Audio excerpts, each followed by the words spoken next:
सारी नजरें लाहौर पर जम गई हैं, जहां नून लीग 21 अक्टूबर को अपने कायद नवाज शरीफ के लिए ग्रैंड वेलकम की तैयारियां कर रही है। राना सनाउल्लाह का दावा है कि यह जलसा पिछले तमाम जलसों का रिकॉर्ड तोड़ देगा और कारकुन बड़ी तादाद में नवाज शरीफ का इस्तकबाल करेंगे। मगर जो जो इंतखाबी माहौल बन रहा है, नून लीग पर इस्तेकाम पाकिस्तान पार्टी और पीपल्स पार्टी समेत दीगर जमातों के एतराज़ात बढ़ रहे हैं। इस पर सीक्रेट डील, खुसूसी प्रोटोकॉल मिलने के एतराज़ात आयद किए जा रहे हैं। ऐसा क्यों हो रहा है, इस पर बात कर लेंगे। इस्तेकाम पाकिस्तान पार्टी के तर्जुमान फिरदौस आशिक अवान साहब ने हमें ज्वाइन किया। बहुत शुक्रिया आपने ज्वाइन किया। फिरदौस साहबा, नून लीग को 21 अक्टूबर को ग्रेटर इकबाल पार्क में जलसे की इजाज़त मिल गई और राना सनाउल्लाह कहते हैं कि ये जलसा पिछले तमाम जलसों का रिकॉर्ड तोड़ देगा। मगर IPP समेत दीगर जमातों को नून लीग पर इतने एतराज़ात क्यों हैं? एक तरफ कहा जाता है पीपल्स पार्टी की तरफ से कि सीक्रेट डील हुई है, आप लोग कहते हैं कि लंदन से वापसी पर हाई कमिश्नर से प्रोटोकॉल जो मिला वो नहीं मिलना चाहिए था। एतराज़ात बहुत बढ़ते नहीं जा रहे इस तमाम जमातों के नून लीग पर? बिस्मिल्लाहिर्रहमानिर्रहीम। जो आपका ग्रेटर इकबाल पार्क को भरने का राना सनाउल्लाह साहब का दावा है, सबसे पहली बात तो ये है कि कोई भी सियासी जमात जो अपने आप को पाकिस्तान की 25 करोड़ आवाम की नुमाइंदा जमात होने का दावा करती है, उसके लिए पूरे पाकिस्तान से क्राउड को इकट्ठा करना और हर हलके से 2-3 हज़ार लोग निकाल के यहाँ तक पहुँचाना जो है, ये कोई बड़ा काम नहीं है। क्योंकि हर हलके के अंदर अगर 10 से 12 लाख महीने के वो कह लें वोटर्स हैं वहाँ, तो उस हलके से अगर 2 से 3 हज़ार बंदा निकल आता है तो वो कोई उस हलके की पॉलिटिकल डायनामिक्स को सेट नहीं करता और ना उसकी अक्कासी करता है। जहाँ तक और ये वो ख्वाब है जो नून लीग जो है वो दावे तो करती रहेगी, लेकिन ये उसी वर्ल्ड कप की तरह जिस ख्वाब को पाकिस्तान की कौम देख रही है कि हमारी टीम जो है वो जीत के लाए, लेकिन वो ख्वाब अभी तक शर्मिंदा तबीर नहीं हुआ। तो इसी तरह ग्रेटर पार्क भरना भी नून लीग के लिए वर्ल्ड कप लाने के मुतरादिफ है। जो बरतानिया में पाकिस्तानी हाई कमीशन का प्रोटोकॉल और उनसे रिलेटेड वीडियो रिलीज़ हुई है, हमारा मौक़िफ़ ये है कि कोई भी सरकारी अहलकार या अहदेदार जो है वो किसी ऐसे शख्स को मिलने का उसके पास मैंडेट ही नहीं होता जब तक वो अपनी कंसर्न मिनिस्ट्री से इजाज़त नहीं लेता। तो देखना ये है कि ये उन्होंने प्राइवेट कैपेसिटी में मुलाकात की है या ऑफिशियली कोई मैसेज कन्वे किया है, और उनको सरकारी सतह पे अगर प्रोटोकॉल से रुखसत किया है, ये वो सवालिया निशान है जहाँ पे जब कहीं धुआं उठता है तो फिर वहाँ से कोई जलने की बू आती है। तो ये वो अमल है कि जो हुआ है, तो इसलिए उसके साथ सीक्रेट डील और उसके साथ जुड़ी बाकी कहानियाँ जन्म ले रही हैं, क्योंकि दाल में कुछ ना कुछ काला ज़रूर है। और इसकी वजाहत जो है वो ख़ुद हमारे फ़ॉरेन ऑफिस को देनी चाहिए कि हमारे अहलकार जो हैं वो किस हैसियत, किस कैपेसिटी और किस मैंडेट से एक मफरूर और सजा याफ्ता शख्स से मिलेंगे। अच्छा फिरदौस साहिबा, यहाँ पर अब नून लीग एक और दावा भी तो करिए और बार बार करिए। मरियम नवाज ने मुल्की मसाइल का वाहिद हल नवाज शरीफ को करार दे दिया और वो दावा कर रही हैं कि उनकी वापसी जब वो वापस आएंगे तो तरक्की का सफर जो है वो दोबारा शुरू हो जाएगा। आप किस हद तक इत्तफाक करती है उनकी इस बात से? देखिए, मरियम यकीनन हर बेटी को अपना बाप जो है वो बड़ा प्यारा लगता है, और अपने बाप से अच्छा जो है वो कोई इंसान उसको कायनात में दिखाई नहीं देता। तो ये एक नेचुरल फीलिंग है जो एक बेटी अपने बाप के लिए सोचती है। लेकिन जब आप सियासत के मैदान में आते हैं तो फिर सियासत के अंदर जो है वो अमाल जो है वो किसी को अवाम के करीब करते हैं या दूर करते हैं।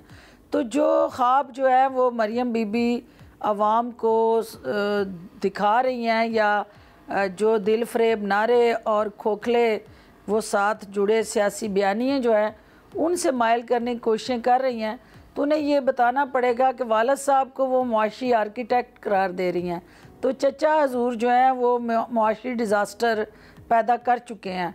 तो ये दोनों नून लीग से हैं, तो क्या आर्किटेक्ट और डिज़ास्टर पैदा करने वाली दोनों शख्सियात एट ए टाइम एक ही कश्ती के अंदर बैठ के उस मुआशी कश्ती को किनारे लगा सकती हैं? तो आंसर इज़ नो, क्योंकि ये एक अवाम को गुमराह करने का एजेंडा तो हो सकता है, पाकिस्तान को आगे लेके जाने का वे फॉरवर्ड और फार्मूला। और फिरदौस साहिबा, सुप्रीम कोर्ट का फैसला, प्रैक्टिस एंड प्रोसीजर एक्ट का फैसला, क्या उसका जहांगीर तरीन की अहलियत पर फर्क पड़ेगा, असर पड़ेगा? देखिए, जहांगीर तरीन साहब जब 2018 के पीटीआई की उस वक्त की हुकूमत और लीडरशिप के साथ जिस नेक नीति और मेहनत के साथ काम करते रहे, उस वक्त भी वो इलेक्शन में हिस्सा लेने के लिए नाअहल थे, लेकिन उन्होंने अपनी ज़ात को अपनी काज पे सेक्रीफाइस किया। उनकी काज जो थी वो पब्लिक और नेशनल इंटरेस्ट था, और वो अपने पब्लिक इंटरेस्ट और नेशनल इंटरेस्ट को प्रोटेक्ट करने के लिए चेयरमैन पीटीआई के साथ कंधे से कंधा मिला के उनकी हुकूमत बनाने में कामयाब हुए। अब भी जो है वो इस फैसले के बाद मैं समझती हूँ कि जो हमारा इलेक्शन एक्ट है उसने ये कदगन जो है वो किसी हद तक उस अबहम को दूर कर दिया है, और वो 5 साल की नाअहली वाला जो पार्लियामेंट के अंदर तरमीम होने के बाद जो रास्ता निकला है वो इंशाअल्लाह जहांगीर तरीन साहब की क़यादत में इस्तेकाम पाकिस्तान पार्टी को उन तरक्की की मनाज़िल तय करने में मददगार साबित होगा। और जहांगीर तरीन जैसी शख्सियत जो है, जो अपने ज़ोर बाजू पे अवाम की फ़लाह बहबूद के लिए पुरज़म होते हुए हर तरह से सियासत के दाव पेच को समझते हुए अपना तन मन धन जो है इस कौम और इस मुल्क पे निछावर करने के लिए पुरज़म हो, तो उनके लिए इस तरह की जो भी कानूनी रुकावटें और बैरियर्स हैं वो उनके अज़ाइम को ख़त्म नहीं कर सकते।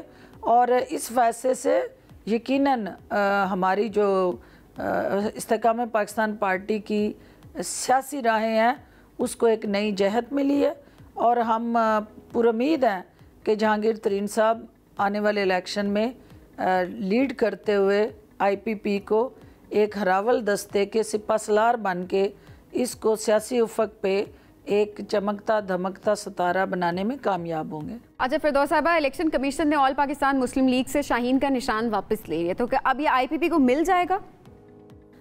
देखिए, जब इलेक्शन कमीशन के पास हमने एप्लीकेशन दी और शाहीन का निशान मांगा था, तो यकीनन ये हमारी पहले दिन से ख्वाहिश है कि इकबाल का शाहीन जो है वो इकबाल की सोच, फ़िक्र और ख़ुददारी के साथ जुड़ा जो नज़रिया है, आज वो उसकी पाकिस्तान को ज़रूरत है। और जो क़याम पाकिस्तान के लिए सोच इकबाल ने एक ख्वाब की शक्ल में नौजवानों के अंदर भरी थी, आज इस्तेकाम पाकिस्तान के लिए भी उसी सोच और उसी नज़रिए की ज़रूरत है।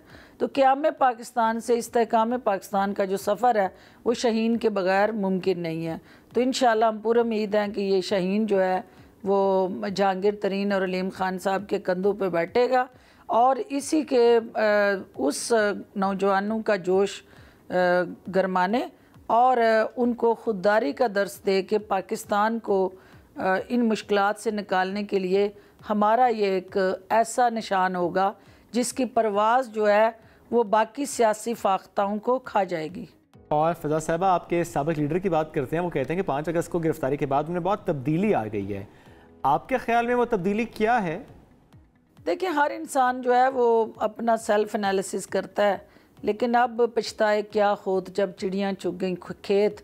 जब उस वक्त ये सारे नौसरबाज टोला और स्ट्रीट बॉयज़ अंडर 19 टीम जो है जिन्होंने उनको यरगमाल बनाया हुआ था, वो उन्हें सोशल मीडिया के ट्रेंड के ज़रिए फ़ैसले करने के लिए जोश दिलाते थे, उनको तसादम की राह पर डालने के लिए सारे मिल बैठ के उनको हर वक्त जो है वो एक बैनुल अक़वामी मुस्लिम उम्मा का लीडर बना के पेश करते थे।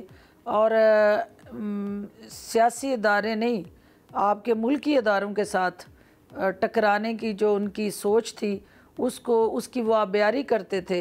तो आज उनको अगर ये रियलाइजेशन हो रही है कि उन्होंने ना सिर्फ पाकिस्तान के 22 करोड़ आवाम की उम्मीदों पे पानी फेरा है, बल्कि वो नौजवान जिन्होंने उन्हें अपना मसीहा माना था और जो उनको सादक और अमीन समझते हुए इस पाकिस्तान से गले सड़े निज़ाम से छुटकारे के लिए निजात दहिंदा मान रहे थे, उन्होंने उनको भी मायूस किया है।